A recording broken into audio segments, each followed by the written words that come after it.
പോക്കോയുടെ 30,000 രൂപ പ്രൈസ് റേഞ്ചിൽ വരുന്ന പുതിയ സ്മാർട്ട് ഫോണാണ് പോക്കോ F6 5G. അതുപോലെ തന്നെ റിയൽമിയുടെ 31,000 രൂപ പ്രൈസ് റേഞ്ചിൽ വരുന്ന സ്മാർട്ട് ഫോണാണ് റിയൽമി GT60. ഈ രണ്ട് ഫോണിനുള്ളിൽ വളരെ മികച്ച ഫീച്ചേഴ്സും കാര്യങ്ങളൊക്കെ വരുന്നുണ്ട്. എന്തായാലും ഈ ഒരു വീഡിയോയിൽ നമ്മൾ നോക്കാൻ പോകുന്നത് പോക്കോ F6 5Gയും അതുപോലെ തന്നെ റിയൽമി GT60 5Gയും തമ്മിലുള്ള ഒരു കമ്പാരിസൺ ആണ്.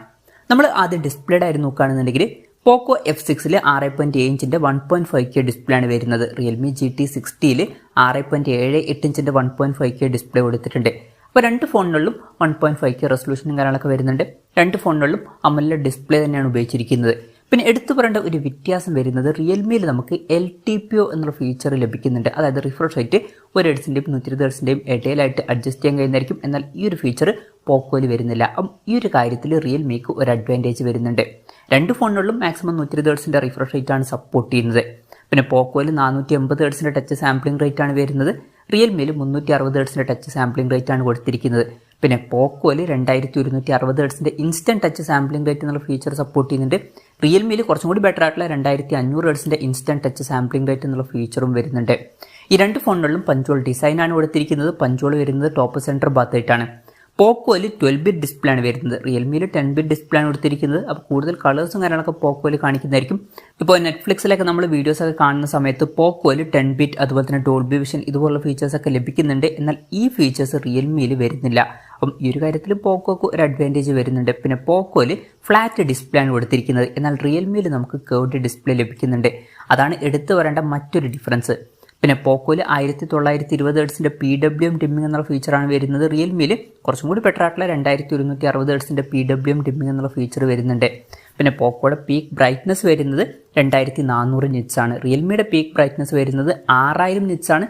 വളരെ കൂടിയ ഒരു പീക്ക് ബ്രൈറ്റ്നസ് റിയൽമിയിൽ വരുന്നുണ്ട്. അപ്പോൾ നല്ല സൺലൈറ്റ് ഒക്കെ ഉള്ള കണ്ടീഷൻസിൽ ഫോൺ യൂസ് ചെയ്യുമ്പോൾ റിയൽമിയിൽ നമുക്ക് കുറച്ചും കൂടി ബെറ്റർ ആയിട്ടുള്ള ഒരു എക്സ്പീരിയൻസ് ലഭിക്കുന്നതായിരിക്കും. പിന്നെ പോക്കോയിൽ ഗൊറില്ല ഗ്ലാസ് വിക്ടേഴ്സിൻ്റെ പ്രൊട്ടക്ഷൻ കൊടുത്തിട്ടുണ്ട്. ഈ ഒരു പ്രൈസ് റേഞ്ചിൽ അത് നല്ലൊരു പ്രൊട്ടക്ഷൻ തന്നെയാണ്. പക്ഷേ റിയൽമിയിൽ നമുക്ക് കുറച്ചും കൂടി ബെറ്റർ ആയിട്ടുള്ള ഗൊറില്ല ഗ്ലാസ് വിക്ടേഴ്സ് 2ൻ്റെ പ്രൊട്ടക്ഷൻ ലഭിക്കുന്നുണ്ട്. അപ്പം ഈ ഒരു കാര്യത്തിലും റിയൽമിക്ക് ഒരു അഡ്വാൻറ്റേജ് വരുന്നുണ്ട്. അപ്പോൾ ഡിസ്പ്ലേ ഫീച്ചേഴ്സ് നമ്മൾ മൊത്തത്തിൽ നോക്കുകയാണെന്നുണ്ടെങ്കിൽ പോക്കോയിൽ നമുക്ക് 12 ബിറ്റ് ഡിസ്പ്ലേ എന്നുള്ള ഫീച്ചർ കിട്ടുന്നുണ്ട്. പിന്നെ നെറ്റ്ഫ്ലിക്സിലൊക്കെ വീഡിയോസ് സ്ട്രീം ചെയ്യുന്ന സമയത്ത് 10 ബിറ്റ് ഡോൾബി വിഷൻ ഇതുപോലുള്ള ഫീച്ചേഴ്സും കാര്യങ്ങളൊക്കെ ലഭിക്കുന്നുണ്ട്. ഫ്ലാറ്റ് ആയിട്ടുള്ള ഡിസ്പ്ലേ ആണ് ഇതിൽ വരുന്നത്. റിയൽമിയുടെ കാര്യം പറയുകയാണെന്നുണ്ടെങ്കിൽ ഇതിൽ നമുക്ക് LTPO എന്നുള്ള ഫീച്ചർ ലഭിക്കുന്നുണ്ട്. അതുപോലെ തന്നെ ഇതിൽ കർവ്ഡ് ആയിട്ടുള്ള ഡിസ്പ്ലേയും കൊടുത്തിട്ടുണ്ട്. കുറച്ചും കൂടി ബെറ്റർ ആയിട്ടുള്ള പീക്ക് ബ്രൈറ്റ്നസ് വരുന്നുണ്ട്. ഗൊറില്ല ഗ്ലാസ് വിക്ടേഴ്സ് 2ൻ്റെ പ്രൊട്ടക്ഷനും ഇതിൽ വരുന്നുണ്ട്. ഇപ്പം എൻ്റെ അഭിപ്രായത്തിൽ രണ്ടിലും നല്ല ഡിസ്പ്ലേ ഫീച്ചേഴ്സ് വരുന്നുണ്ട്. നിങ്ങൾക്ക് ഫ്ലാറ്റ് ആയിട്ടുള്ള ഡിസ്പ്ലേ വേണമെന്നുണ്ടെങ്കിൽ പോക്കോ നോക്കാം, അല്ലാന്നുണ്ടെങ്കിൽ റിയൽമി നോക്കാവുന്നതാണ് കർവ്ഡ് ഡിസ്പ്ലേ വേണമെന്നുണ്ടെങ്കിൽ. പിന്നെ രണ്ട് ഫോണിനുള്ളിലും in display fingerprint sensor കൊടുത്തിട്ടുണ്ട്. പോക്കോയുടെ വെയിറ്റ് വരുന്നത് 179 ഗ്രാമാണ്. റിയൽമിയുടെ വെയിറ്റ് വരുന്നത് 191 ഗ്രാമാണ്. ആ വെയിറ്റ് കമ്പാരിറ്റീവ്ലി കുറവ് പോക്കോക്കാണ്. അതുപോലെ തന്നെയാണ് തിക്നെസ്സിൻ്റെ കാര്യവും. പോക്കോയുടെ തിക്നെസ് വരുന്നത് 7.8 mm ആണ്. റിയൽമിയുടെ തിക്നെസ് വരുന്നത് 8.65 mm ആണ്. വെയിറ്റും തിക്നെസ്സും ഒക്കെ കമ്പാരിറ്റീവ്ലി കുറവ് പോക്കോയിലാണ്. ഈ ഒരു കാര്യത്തിൽ പോക്കോക്ക് ഒരു അഡ്വാൻറ്റേജ് വരുന്നുണ്ട്. പിന്നെ പോക്കോയിൽ IP64 റേറ്റിംഗ് സപ്പോർട്ട് ചെയ്യുന്നുണ്ട്. റിയൽമിയിൽ കുറച്ചും കൂടി ബെറ്റർ ആയിട്ടുള്ള IP65 റേറ്റിംഗ് വരുന്നുണ്ട്. ഇനി പ്രോസസ്സറിൻ്റെ കാര്യത്തിലോട്ട് വരികയാണെന്നുണ്ടെങ്കിൽ ഈ ഫോണുകളുടെ ഹൈലൈറ്റ് ആയിട്ടുള്ള ഫീച്ചർ എന്ന് പറയുന്നത് പ്രോസസ്സർ തന്നെയാണ്. ഇതിൽ പോക്കോയിൽ സ്നാപ്ഡ്രാഗൺ 8s Gen 3 എന്ന പ്രോസസ്സർ കൊടുത്തിട്ടുണ്ട്. റിയൽമിയിൽ സ്നാപ്ഡ്രാഗൺ 7+ Gen 3 എന്ന പ്രോസസ്സറും കൊടുത്തിട്ടുണ്ട്. ഇപ്പം റിയൽമിയിൽ വരുന്ന പ്രോസസ്സർ 7 സീരീസിൽ വരുന്ന പ്രോസസ്സർ ആണ് എന്നുണ്ടെങ്കിലും അത്യാവശ്യം പവർഫുൾ ആയിട്ടുള്ള പ്രോസസ്സറാണ്. ഏകദേശം സ്നാപ്ഡ്രാഗൺ 8s Gen 3 എന്ന പ്രോസസ്സറിൻ്റെ അടുത്ത് വരുന്ന ഒരു പ്രോസസ്സർ തന്നെയാണ് ഈ ഒരു പ്രോസസ്സർ. രണ്ടിലും ആൻതുതു സ്കോർ ഏകദേശം 1.5 മില്യനൊക്കെ എത്തുന്നുണ്ട്. അപ്പം ഏകദേശം അടുത്ത് വരുന്ന പെർഫോമൻസും കാര്യങ്ങളൊക്കെ ഈ രണ്ട് ഫോണിനുള്ളിലും ലഭിക്കുന്നതായിരിക്കും. എന്നാലും എൻ്റെ ഒരു പേഴ്സണൽ അഭിപ്രായം പറയുകയാണെന്നുണ്ടെങ്കിൽ നിങ്ങൾ മെയിനായിട്ട് നോക്കുന്നത് ഗെയിമിങ്ങും കാര്യങ്ങളൊക്കെ ആണെന്നുണ്ടെങ്കിൽ പോക്കോ F6 ആയിരിക്കും കുറച്ചും കൂടി ബെറ്റർ. അപ്പം ഈ ഒരു പ്രോസസ്സർ മാത്രമല്ല, ഇതിൽ ഫ്ലാറ്റ് ആയിട്ടുള്ള ഡിസ്പ്ലേ ഉണ്ട്. ഇപ്പോൾ ഗെയിമിങ്ങിനൊക്കെ കുറച്ചും കൂടി നല്ലത് ഫ്ലാറ്റ് ആയിട്ടുള്ള ഡിസ്പ്ലേ ആയിരിക്കും. ഇപ്പം കർവ്ഡ് ഡിസ്പ്ലേ ആണെന്നുണ്ടെങ്കിൽ റിയൽമിയിൽ വരുന്ന പ്രോസസ്സറും അത്യാവശ്യം ബെസ്റ്റ് ആയിട്ടുള്ള പ്രോസസ്സറൊക്കെ തന്നെയാണ് ഈ ഒരു പ്രൈസ് റേഞ്ചിൽ. പിന്നെ രണ്ട് ഫോണിലും 5G സപ്പോർട്ടും കാര്യങ്ങളൊക്കെ വരുന്നുണ്ട്. പോക്കോയിൽ 15 5G ബാൻഡ്സും റിയൽമിയിൽ 12 5G ബാൻഡ്സും കൊടുത്തിട്ടുണ്ട്. ഇതിൽ പോക്കോയുടെ ബേസ് വേരിയന്റിൽ തന്നെ നമുക്ക് 8 GB റാമും 256 GB ഇന്റേണലും ലഭിക്കുന്നുണ്ട്. എന്നാൽ റിയൽമിയിൽ ബേസ് വേരിയന്റിൽ 8 GB റാമും 128 GB ഇന്റേണലാണ് വരുന്നത്.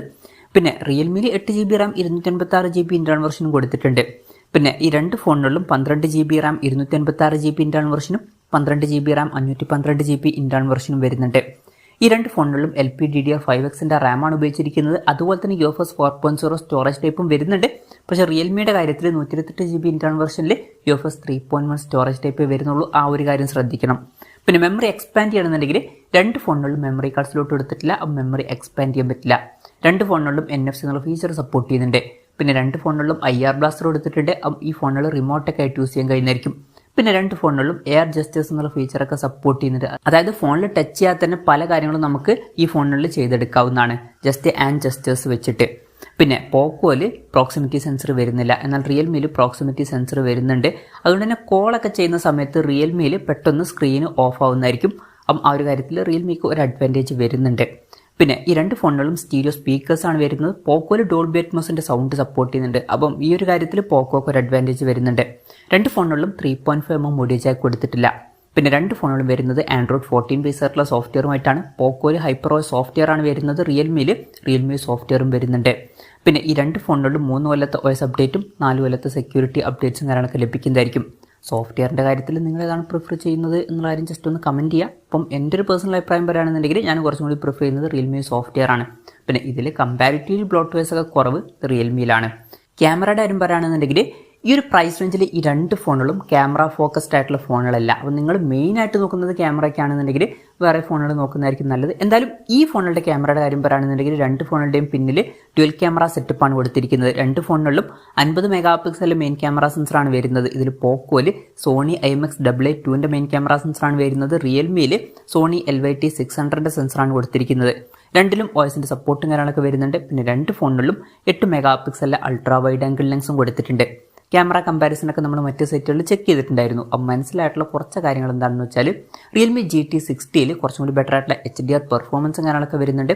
അതുപോലെ തന്നെ ലൈറ്റ് കൺട്രോളൊക്കെ കുറച്ചും കൂടി ബെറ്ററാണ്. പിന്നെ കുറച്ചും കൂടി ബെറ്റർ ആയിട്ടുള്ള പോർട്രേറ്റ് ഫോട്ടോസും വരുന്നുണ്ട്. പിന്നെ ലോ ലൈറ്റ് കണ്ടീഷൻസിലും ഈ ഒരു ഫോൺ കുറച്ചും കൂടി ബെറ്റർ ആയിട്ട് പെർഫോം ചെയ്യുന്നുണ്ട്. ബാക്ക് ക്യാമറയുടെ കാര്യത്തിൽ കുറച്ചും കൂടി ബെറ്റർ റിയൽമി ആയിരിക്കും. സെൽഫി ക്യാമറയുടെ കാര്യം പറയുകയാണെന്നുണ്ടെങ്കിൽ പോക്കോയിൽ 20 മെഗാ പിക്സൽ സെൽഫി ക്യാമറ ആണ് വരുന്നത്. റിയൽമിയിൽ 32 മെഗാ പിക്സൽ സെൽഫി ക്യാമറയും കൊടുത്തിട്ടുണ്ട്. സെൽഫി ക്യാമറയുടെ കാര്യത്തിൽ കുറച്ചും കൂടി ബെറ്റർ ആയിട്ടുള്ള ഡീറ്റെയിൽസും കാര്യങ്ങളൊക്കെ റിയൽമിയിൽ വരുന്നുണ്ട്. പിന്നെ ലൈറ്റ് കൺട്രോളും കുറച്ചും കൂടി ബെറ്റർ ആണ് എന്നൊക്കെ പറയാവുന്നതാണ്. അപ്പോൾ സെൽഫി ക്യാമറയുടെ കാര്യത്തിലും കുറച്ചും കൂടി ബെറ്റർ റിയൽമി ആയിരിക്കും. അപ്പോൾ ക്യാമറയുടെ കാര്യം നമ്മൾ ഓവറോൾ നോക്കുകയാണെന്നുണ്ടെങ്കിൽ റിയൽമി ആയിരിക്കും ഈ രണ്ട് ഫോണുകളിൽ കുറച്ചും കൂടി ബെറ്റർ. പിന്നെ രണ്ടും ക്യാമറ ഫോക്കസ്ഡ് ഫോണുകളൊന്നും അല്ല. ഇനി ബാറ്ററിയുടെ കാര്യത്തിലോട്ട് വരികയാണെന്നുണ്ടെങ്കിൽ പോക്കോയിൽ 5000 mAh ബാറ്ററിയാണ് കൊടുത്തിരിക്കുന്നത്. എന്നാൽ റിയൽമിയിൽ 5500 mAh ബാറ്ററി വരുന്നുണ്ട്. അപ്പോൾ കുറച്ചും കൂടി ബെറ്റർ ആയിട്ടുള്ള ബാറ്ററി കപ്പാസിറ്റി നമുക്ക് റിയൽമിയിൽ ലഭിക്കുന്നുണ്ട്. അതുമാത്രമല്ല റിയൽമിയിൽ 120 വാട്ടിൻ്റെ ഫാസ്റ്റ് ചാർജിങ് സപ്പോർട്ടും വരുന്നുണ്ട്. പോക്കോയിൽ 90 വാട്ടിൻ്റെ ഫാസ്റ്റ് ചാർജിങ് സപ്പോർട്ടാണ് വരുന്നത്. അപ്പോൾ കുറച്ചും കൂടി ബെറ്റർ ആയിട്ടുള്ള ചാർജിങ് സ്പീഡ് നമുക്ക് റിയൽമിയിൽ ലഭിക്കുന്നുണ്ട്. പിന്നെ രണ്ട് ഫോണുകളുടെയും ബോക്സിൽ 120 വാട്ടിൻ്റെ ചാർജറും കാര്യങ്ങളൊക്കെ കൊടുത്തിട്ടുണ്ട്. അപ്പം ഫോണിൻ്റെ ബോക്സിൽ തന്നെ ചാർജറൊക്കെ വരുന്നുണ്ട്. Type-C ചാർജിങ് പോർട്ടുമായിട്ടാണ് ഈ രണ്ട് ഫോണുകളും വരുന്നത്.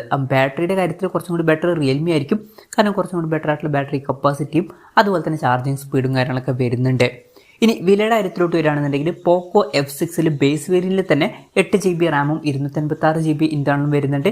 ഇതിന്റെ വില വരുന്നത് 29,999 രൂപയാണ്. റിയൽമി GT60യുടെ ഈ വെർഷന്റെ വില വരുന്നത് 32,999 രൂപയാണ്. അപ്പോൾ സെയിം വെർഷൻസിൻ്റെ കാര്യം നോക്കുകയാണെന്നുണ്ടെങ്കിൽ പോക്കോക്കാണ് വില കമ്പാരിറ്റീവ്ലി കുറവ്. പിന്നെ റിയൽമിയിൽ ബേസ് വേരിയന്റിൽ ഇതല്ല വരുന്നത്. ബേസ് വേരിയന്റിൽ 8GB റാമും 128GB ഇന്റേണലുമാണ് വരുന്നത്. ഈ വെർഷന്റെ വില വരുന്നത് 30,999 രൂപയാണ്. പിന്നെ ഈ രണ്ട് ഫോണുകളിലും 12GB Ram 256GB internal version വരുന്നുണ്ട്. ഇതിന്റെ പോക്കോയുടെ വില വരുന്നത് 31,999 രൂപയാണ്. റിയൽമിയുടെ ഈ വെർഷന്റെ വില വരുന്നത് 35,999 രൂപയാണ്. പിന്നെ 12GB റാം 512GB ഇന്റേണൽ വെർഷന്റെ കാര്യം പറയുകയാണെന്നുണ്ടെങ്കിൽ പോക്കോയുടെ ഈ വെർഷന്റെ വില വരുന്നത് 33,999 രൂപയാണ്. റിയൽമിയുടെ ഈ വെർഷന്റെ വില വരുന്നത് 39,999 രൂപയാണ്. അപ്പം നമ്മൾ വിലയുടെ കാര്യം ഓവറോൾ നോക്കുകയാണെന്നുണ്ടെങ്കിൽ പോക്കോക്കാണ് കമ്പാരിറ്റീവ്ലി വില കുറച്ചൊന്ന് കുറവ്. എന്തായാലും ഓവറോൾ നോക്കുകയാണെന്നുണ്ടെങ്കിൽ പോക്കോ F6ൽ നമുക്ക് 12-bit ഡിസ്പ്ലേയും കാര്യങ്ങളൊക്കെ ലഭിക്കുന്നുണ്ട്. അതുപോലെ തന്നെ നെറ്റ്ഫ്ലിക്സിൽ 10-bit അതുപോലെ തന്നെ ഡോൾബി വിഷൻ ഇതിൻ്റെയൊക്കെ സപ്പോർട്ടും കാര്യങ്ങളൊക്കെ വരുന്നുണ്ട്. പിന്നെ ഇതിൽ ഫ്ലാറ്റ് ആയിട്ടുള്ള ഡിസ്പ്ലേയും കൊടുത്തിട്ടുണ്ട്. വെയിറ്റും തിക്നെസ്സും കമ്പാരിറ്റീവ്ലി ഈ ഫോണിന് കുറവാണ്.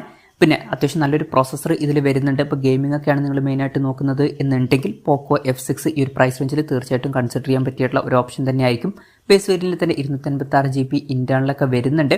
പിന്നെ ഡോൾബി അറ്റ്മോസിൻ്റെ സൗണ്ടും കാര്യങ്ങളൊക്കെ ഇതിൽ സപ്പോർട്ട് ചെയ്യുന്നുണ്ട്. പിന്നെ ഈ ഫോണിന് വില കമ്പാരിറ്റീവ്ലി കുറച്ചൊന്ന് കുറവാണ്. റിയൽമിയുടെ കാര്യം പറയുകയാണെന്നുണ്ടെങ്കിൽ ഈ ഒരു ഫോണിൽ കേർവ്ഡ് ഡിസ്പ്ലേയും കാര്യങ്ങളൊക്കെ നമുക്ക് ലഭിക്കുന്നുണ്ട്. LTPO എന്നുള്ള ഫീച്ചർ ലഭിക്കുന്നുണ്ട്. അതുപോലെ തന്നെ കുറച്ചും കൂടി ബെറ്റർ ആയിട്ടുള്ള പീക്ക് ബ്രൈറ്റ്നസ് വരുന്നുണ്ട്. പിന്നെ കുറച്ചും കൂടി ബെറ്റർ ആയിട്ടുള്ള ഒരു പ്രൊട്ടക്ഷനും കൊടുത്തിട്ടുണ്ട്. IP65 റേറ്റിംഗ് ഇതിൽ സപ്പോർട്ട് ചെയ്യുന്നുണ്ട്. പിന്നെ ഈ ഒരു ഫോണിൽ സ്ലൈറ്റ്ലി ബെറ്റർ ആയിട്ടുള്ള ക്യാമറ പെർഫോമൻസും കാര്യങ്ങളൊക്കെ നമുക്ക് ലഭിക്കുന്നുണ്ട്. അതുപോലെ തന്നെ സോഫ്റ്റ്വെയറിൽ ബ്ലോട്ട് വൈസ് കമ്പാരിറ്റീവ്ലി കുറവാണ്. കുറച്ചും കൂടി ബെറ്റർ ആയിട്ടുള്ള ഒരു ബാറ്ററി സെറ്റപ്പും ഇതിൽ വരുന്നുണ്ട്. അപ്പം ഇതൊക്കെയാണ് ഈ രണ്ട് ഫോണുകളെ പറ്റി പറയാനുള്ള കാര്യങ്ങൾ. ഈ രണ്ട് ഫോണുകളിൽ നിങ്ങൾ ഏത് ഫോൺ സെലക്ട് ചെയ്യും എന്നുള്ള കാര്യം ജസ്റ്റ് ഒന്ന് കമൻറ്റ് ചെയ്യുക.